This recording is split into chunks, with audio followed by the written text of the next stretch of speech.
Bah, déjà, le premier truc, c'est que l'audiovisuel public, il fait de l'information. C'est un effort, ça coûte, ça prend du temps, ça prend de l'énergie, ça prend des moyens humains, techniques.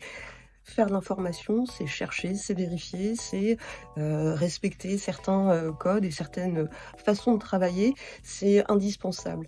Aujourd'hui, le paysage de l'information, c'est beaucoup les réseaux sociaux, c'est beaucoup le numérique. Qu'a fait Google, et qu'a fait Meta? Eh ben, ils ont décidé d'abandonner, le fact-checking. Qu'est-ce que ça veut dire? Ça veut dire que, toutes les opinions se valent, tous les faits, sont relatifs.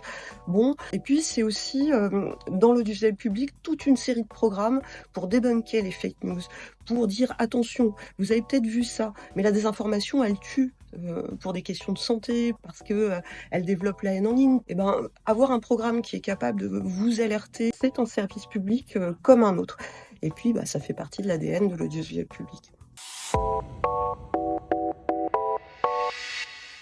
Alors, la pluralité des contenus, c'est déjà plusieurs groupes avec des vocations qui ont clairement été identifiées. On ne fait pas la même chose à Radio France qu'à France Télévisions. Chaque chaîne a son identité. Est-ce que FIP, c'est la même chose que Move? Est-ce que ça s'adresse au même public? Bah absolument pas. Est-ce que l'audiovisuel public extérieur, France Média Monde, c'est France 24, RFI, MCD par exemple?